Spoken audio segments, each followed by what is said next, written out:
Hello，歡迎大家翻嚟我嘅 YouTube channel，我係 Crystal 桃桃啊。嗱，如果大家有 follow 開我嘅 YouTube 啦，同埋 Instagram 咧，都知道我過咗嚟加拿大呢邊生活咧，差唔多3年啦。咁呢段期間咧，其實都拍咗好多片大家啦，share 俾大家睇下呢邊嘅海外生活啊。另外咧，大家都知道我係非常之中意咧去研究啲點樣去增加海外被動收入。就一個好開心嘅消息，好想同大家 share 啦，就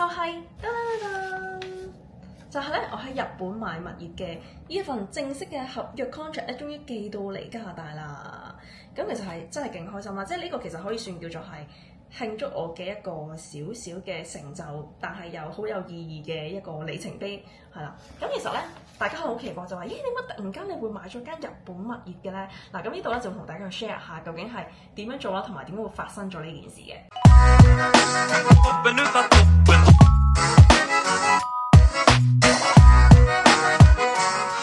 決定咧，我覺得都係算對於我嚟講係大嘅，因為咧從來咧都冇諗過會買咗間海外物業啦，係啦，因為好多時咧，尤其是可能大家住喺香港嘅朋友仔就會諗，喂，第一間一定係買咗自己住緊嘅國家先啦，咁可能又諗，一係就買可能係香港啦，一係咧就係買加拿大嘅物業啦，但係咧 no， 我第一間嘅物業係日本嘅。係啦，咁其實咧呢一間物業咧，佢已經咧係有住戶住緊㗎啦，係啦，咁所以咧係每一個月咧都已經收緊租啦，係已經真正嘅一個生錢嘅一個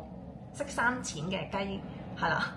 咁佢就 keep 住咧每個月咧就係收租啦，咁咧就係慢慢去 build up 咧我嘅被動收入嘅，所以呢間就係我成功第一間喺日本買到嘅物業啦。所以咧今日呢條片咧就想同大家 share 下啦，究竟點解喺2025年呢一個年份啦，呢個時間啦，會突然間咁多人咧會選擇喺日本咧去買呢啲物業嚟收租啦，即係無論自住又好啊，或者我嚟投資嘅。而第二咧就會講咧我究竟點樣經歷佢成個購買嘅過程啦，譬如由點樣去揀樓啊，然後揀咩地區啊，然後最後係博取去買嗰間嘢，而去到最尾究竟點樣去收租，點樣揾租客咧，咁都會喺呢條片度講埋嘅。第三咧就係如果你都想開始咧呢個收租婆嘅生活嘅話咧，應該要點樣開始咧？咁喺呢條片入面咧都會同大家講解嘅。日本咧一個對於香港嘅台灣人嚟講咧，唔止係一個旅行勝地咁簡單嘅地方嚟嘅。大家咧對於日本咧應該都好有情意結啦，即係會諗起可以着和服啊、食便當啊、睇煙花啊，呢啲咧大家咧都一定完全唔會陌生啦。即係可以講話日本咧可以算係我哋香港人嘅鄉下第二個家嚟嘅。咁其實咧，大家有冇諗過咧？喂，如果你成日去日本啦，你有冇諗過其實如果你喺嗰度擁有一間屬於自己嘅住宅，會係一個咩嘅感覺咧？你一落機，跟住咧，你咧就唔使再頻頻撲去揾酒店啊，你可以慳翻好多嗰啲 Airbnb 嘅錢啊，慳翻啲住酒店嘅錢啊，即係可能其實可以幫你慳到3至5成嘅錢。然後咧，你譬如可能當你一家3口啦，咁咧你哋一落咗機就識得將個行李咧擺入去你哋嘅住宅度啦，然後整理好晒啲嘢之後咧，就去可能浸下溫泉啊，去食下壽司啊，食下刺身啊，跟住你之後你再翻屋企嘅時候，你就諗下，哇，嗰個係一個你熟悉嘅感覺，係屬於自己嘅地方，即係你同你真係純粹出去住去旅行咧係完全兩件事嚟嘅。日本呢個國家究竟有啲咩特質咧？除咗我哋心諗覺得佢啊真係好多靚嘅風景啊，嘢食好好之外咧，一咧就係佢嘅社會極度穩定啦，佢嘅法律嘅制度非常之完善嘅。治安都非常好啦，你見到啲街道咧都好乾淨。平時咧我哋都好少話，譬如日本條街啦，我哋好少係見到有垃圾桶。基本上咧，佢哋啲人咧係習慣，總之食嘢咧佢哋唔會喺條街度食啦，唔好似我哋香港可能去葵港掃街啊，即係佢哋冇呢啲文化嘅。嗱咁所以其實你見佢條街好乾淨啦，然後啲人係非常之守規矩啦，醫療啊、教育啊、交通嘅基建咧，其實都係非常之完善嘅。即係除非你話真係住到一啲比較偏啲嘅地方，可能咧真係要喺日本揸車啦。如果唔係嘅話咧，基本上你係搭佢哋嘅地鐵啊，或者即係可能貴啲坐的士啊，或者佢哋嘅電車啊，其實全部都好方便㗎。去過日本旅行嘅朋友仔都知㗎啦，就算你自駕遊又好，或者你係佢哋嘅坐佢哋交通工具啦，其實你去邊都好方便。最緊要就係咧，佢哋啲人咧係非常之守法啦。咁變相咧，你就算揾租客咧，你就唔使咁擔心話，佢會唔會突然間唔交租啊？對於我哋做投資者嚟講咧，我覺得嗰個就比較穩定啲嘅。同埋咧，我唔知大家有冇留意啊？最近咧啲 yen 又跌咗啦。咁其實咧現前可能要講緊用60至80萬咧先至買到嘅樓咧，而家咧可能用緊3至40萬港紙啊，就已經可以買到一個細嘅單位啦。咁所以咧，你諗下呢一個入場費嘅金額幾少？如果咧你喺香港買樓啊，或者英國嗰啲啦，咁其實佢個價錢咧，當然啦，一定係冇可能揾到啲30零至40幾萬嘅樓啦，係咪？咁所以咧，其實咧，我覺得以我哋香港人入手嚟講咧，其實日本嘅物業咧，係真係比較平啲嘅，即係個性價比又比較高咯。呢個價錢喺香港你連首期都俾唔到，但係咧你喺日本呢邊咧，你已經直頭係買到一間真真正正屬於你嘅住宅。同大家講埋究竟點解我咧最後會決定咧喺咁多個國家之中咧揀咗日本物業啦。咁其實咧我之前都做咗好多唔同嘅 research 嘅。咁講真啦，其實咧有除咗日本之外啦，咁其實當然有啲東南亞地區咧，其實佢嗰個租金回報啊，同埋佢嗰個物業嘅增長潛力咧，其實都幾大嘅。咁但係咧，始終即係對於日本即係特別有情意結啦，係啦。咁再加上咧，即係遇到一個即係好啱嘅盤啦，即係無論佢嘅租金啦，無論佢嘅成本啦，都係比我預期中好嘅，係啦。咁所以咧，其實我就好快咧，我諗大約可能用咗2-3個星期左右啦，就決定咧就要買呢個物業翻嚟嘅。咁但係咧，大家唔好心諗話，喂，好似好簡單喎買個物業。完全一啲都唔簡單。所謂嘅唔簡單，唔係講緊咧你要個資金準備嘅，而係咧你買一間物業嘅時候啦，其實咧唔係咁多時候咧都咁容易俾你揾到一個租金嘅 percentage 好嘅盤啦，然後地區又好嘅盤啦，再加上咧你要睇好多嘢，你唔係淨係睇嗰個成本幾多。好多人咧買日本樓嘅時候咧，佢哋淨係會諗住嗰個本金少咧就得㗎啦。其實咧中間咧亦都有好多嘢要留意，即係可能你嗰個樓齡啊，究竟佢嗰啲防震啊等等呢啲嘢咧，其實你好多嘢要睇嘅，因為好多嘢你以為嗰個成本好似好少，但係其實好多嘢加埋咧，立雜嘅開支咧，就會將你嗰個成本咧係比預期中想像嘅多，係啦。咁所以其實都好多嘢要留意啦。咁再加上咧就係買日本物業嘅時候啦，你好多時你睇中咗嗰個盤啦，但係好快咧就已經冇咗㗎啦，因為咧喺日本買樓咧佢係即係我諗可能香港都一樣啦。你睇中咗個盤啦，但係其實咧有其他人都係咁啱，都係會咁啱揀中咗同一個盤㗎嘛。咁變相咧個經紀咧佢係會同你傾嘅時候咧，咁佢會同時間入紙，即係可能我係咁啱有5個人一齊睇中咗個單位，咁咧會同日本嗰個物業嘅業主大家就會傾啦。咁佢揀人嘅係啦，咁當然啦，佢亦都會跟次序啦。可能如果係你入紙先嘅，而你criteria 係 meet 到佢嘅 standard 啦，咁咧當然佢就會俾你排先咁樣嘅，係啦。咁但係其實好多嘢都係搶咯，即係好嘅嘢咧，真係唔係咁容易去即刻你話想要就要到嘅，係啦。咁所以嗰陣時咧，我都睇咗好幾間啦，又要睇個成本啦，又要睇下究竟個價格我中唔中意啦，同埋嗰個租金啦，再加上佢嗰邊嘅即係空置率等等啊、設施啊呢啲都要睇好多嘅嘢嘅。咁所以嗰陣時我就研究咗一段時間啦，咁先去做呢樣嘢嘅，係啦。咁大家可能就會話：喂，點解突然間會決定要買層樓咧收租咁樣？咁其實講真，有好多唔同嘅投資工具㗎嘛，係咪？咁你又可以買股票啦，香港人一定知啦，買股票啊、買基金啊、買保險啊，跟住可能有啲人係即係買啲再高風險啲嘅嘢，或者 crypto 咁樣啦。其實有好多唔同類型嘅。咁但係咧我自己咧，即係頭先所講嗰啲投資工具啦，其實我好多都已經用緊㗎啦。咁但係咧，唯獨是啦，就係冇海外物業呢一樣嘢。咁同埋咧，我係想追求，即係而家呢個階段啦，我係想追求希望咧係每一個月都有被動收入啦。咁因為咧，我以前做開嗰啲咧，其實佢個年期比較長啲啦，唔係唔好嘅，因為我哋每一個人每一個年期我哋都需要錢噶嘛，即係我哋唔會話突然間去到50歲我就唔要錢啦，或者我去到60歲就唔需要用錢。咁所以咧，其實之前嗰啲咧都冇問題嘅，咁但係咧只不過安排咗嗰啲咁解啫。咁所以咧，而家我咧就係想追求嗰種咧，就係每一個月咧都 keep 住咧係有被動收入。咁你 keep 住被動收入，咁你不外乎都係幾樣啦。一你就係譬如可能啲派息啦。咁派息咧又唔係有啲個個月有得派，即係除非你買啲係叫做派息基金，你可以每一個月派息，係啦，咁嗰啲都有做緊嘅。咁但係咧，我係想要一個真正一座實質嘅資產，係啦，咁所以咧我就決定去買呢個日本樓啦。咁再加上啦，咁日本而家啲 yen 又跌咗啦，咁所以其實嗰個成本咧真係再更加好啲添，即係其實佢嗰個價值係喺度，但係你用一個平啲嘅錢去買到個相同價值嘅嘢翻嚟。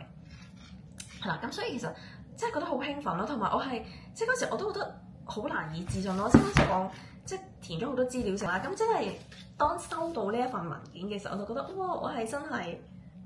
係做咗呢個收租婆啦，係啦，咁所以我就覺得勁開心啦。咁但係當然啦，呢個咧只係個少少嘅開始啦，係咪？咁啊，希望陸續有嚟啦。OK，係啦。咁因為其實咧，我覺得即係人唔同嘅階段啦，即係其實你哋追求嘅嘢可能都有少少唔同嘅，但係咧。即係對於呢個資產或者呢個被動收入嘅追求咧，其實我覺得係無論咩年紀咧，其實你都會想要有，即係你唔會話哇，我今年得18歲嘅，其實我就唔需要物業。即係唔會噶嘛。反而咧，我覺得係而家去咗呢個年齡咧，我會覺得即係我係想自己係應該更加早去做呢一樣嘢咯。因為你諗下，如果你越早開始去做，其實你就越早可以建立到你嘅被動收入啦。你亦都唔需要再將你嗰個每一個月淨係得一份嘅工資收入咧，嗰個風險好大。你諗下，如果你一冇咗份工，咁你就真係又要再揾工啦，係咪？咁但係你呢啲被動收入你可以 keep 住去增長，去即係當係儲樓咁樣去做噶嘛。咁同埋咧，點解我出日本物業咧？有一樣嘅好嘅地方就係咧，嗱，香港你買一層樓啦，咁其實咧，你諗下你30-40萬，可能你首期即係直頭首期都俾唔到啦，係咪先？但係咧，你俾完呢嚿錢之後咧，你仲要供30年嘅喎。咁當然啦，唔排除有啲人好叻仔好叻女嘅，佢可以一炮我就俾晒啲錢啦。咁但係你諗下，多數嘅人可能你買咗層樓之後你要供30年啦。但係咧，日本物業就唔同喎。你日本物業你諗下，當然你可以買啲再貴啲啦。咁但係如果我哋呢啲小資入門嘅，我哋咧想一開始咧少少地咧建立第一步嘅被動收入先啦，唔好講啲咁貴嘅樓，話要買啲幾億 yen 嗰啲先啦。OK， 即係我哋第一步啱啱開始。嘗試下可能即係做啲小投資先嘅，做啲30-40萬少少地。咁其實咧，我一個月已經可以做收租婆咯。我唔需要話等到我要幾多百萬先開始，仲要我唔需要係要供30年，唔需要孭住條數30年，係咪先？即係我用一個好少嘅資產，好少嘅時間，係一買完之後我就已經 keep 住可以有錢增長，有錢入嚟你個戶口度，唔使等，係啦。咁所以其實我覺得好符合我自己想要嘅嘢啦，係啦。咁當然啦，我覺得我哋香港人咧都係比較心急啲嘅，係啦。咁都係會中意唔需要等太耐，但係又可以 keep 住增長，最緊要都係穩陣嘅，係啦。咁因為你個錢都唔少噶嘛，你梗係唔想話喂，我買完嚿錢之後突然間我聽日蒸發咗50% 咁樣啦。咁物業嚟講咧就會比較少啲呢啲情況嘅。點解我最後咧就決定買咗呢個日本物業啦？咁所以就係啦，我都好恭喜自己啦，買到啦，係啦，真係覺得好開心，我都好驚訝。其實咧，即係就算而家睇到呢一份物業咧嘅 contract，想同大家分享多一樣嘢，就係有陣時咧，有啲嘢咧，大家以為自己好似未必做到咁樣啦。其實咧，只要你嘅心態咧，相信自己要做到，或者你好想做到咧，其實咧嗰件事就會實現到㗎啦。同埋頭先所講咧，就係大家有冇諗過一間真係屬於你嘅公寓啦？其實咧，我想講日本嘅公寓佢有啲咩特質咧？首先咧，一定要睇翻你揀啲咩地區嘅。如果你係揀啲係比較即係城市咧，係大城市啦，譬如類似東京啊、大阪啊、福岡呢啲咧，咁其實咧佢哋嗰個出租率咧係最多嘅，因為嗰邊係最人煙稠密嘅地方啦，同埋亦都好多啲寫字樓啊，好多打工仔喺嗰邊嘅，係啦，咁所以咧佢哋嗰個租金回報咧，同埋嗰個空置率咧，其實係比較理想嘅。咁再加上咧，你諗下，如果你自己買咗間屋嘅話咧，咁自己去旅行嘅時候又可以即係有時翻下自己嘅另一個屋企啦。如果咧你唔去旅行嘅時候咧，譬如當你翻返香港啦，你又可以將呢間屋咧出租俾人哋啦。咁其實變咗咧，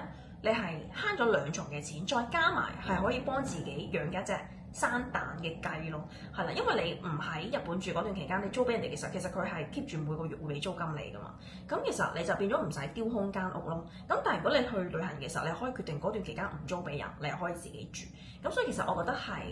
即係雙重做到想要嘅嘢咁樣，做到自住啦，再加出租俾人哋，即係一個雙重嘅功能。而呢一種咧係你買股票啦、買基金咧係得唔到嘅一種好實際嘅快感嘅。點解會好實際嘅快感咧？就係因為嗱，如果你買股票基金咧唔係唔好嘅，佢哋都有佢嘅特質嘅，係啦。咁但係咧，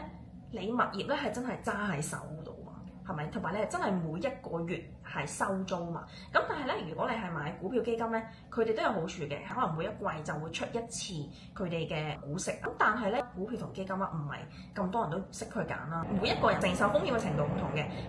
即係可能有啲人會覺得做呢類型嘅好似比較數字遊戲咁樣啦。咁但係我就物業上面咧就唔會有呢種情況嘅。究竟有啲乜嘢人咧會係喺日本嗰度買樓啦？其實咧就分咗3類嘅。嗱，第一類咧就係同我差唔多年紀啦，小資戶啦 ，OK。咁咧我哋咧諗住想去增長我哋嘅資產啦，同時間想開始建立我哋嘅被動收入啊，即係唔想好似即係每一個月咧，淨係等公司出一次糧俾你，就好似好被動咁樣咯。你開始建立自己被動收入咧，咁唔同喎。你係每一個月已經自動出糧俾自己嘅，係啦。咁呢個係第一類型嘅人啦。而第二類型人咧，就係咧佢哋咧係想打算過嚟日本本咧去移居嘅，係啦。咁有啲人可能佢哋帶埋啲小朋友過嚟移民啊，咁佢哋咧都需要一個住屋噶嘛，係啦。咁佢哋咧有啲人就會或者旅遊嘅人啦，係啦，佢哋都會喺日本嗰邊咧就買咗一層樓翻嚟啦，就會自己住嘅，係啦。咁如果佢啲當佢小朋友未嚟或者佢未正式喺度住嘅話咧，諗住出租住先咧，咁其實佢都可以 cover 到佢嘅支出噶嘛，即係可能有啲你知嗰啲管理費啊，一啲可能維修嘅費用啊，你每一個月都要俾噶嘛。咁咧如果你揾咗個租客翻嚟啦，咁佢咧就可以幫你 cover 晒你啲嘅開支啦，同時間你係每一個月咧係收緊租嘅。係啦，而第三類咧就係啲退休人士啦，佢哋咧都會希望咧揾一個地方咧去將佢哋嘅錢咧 keep 住去增長啦，同埋咧係好似即係每一個月咧製造工資俾佢哋咁啦。因為你知，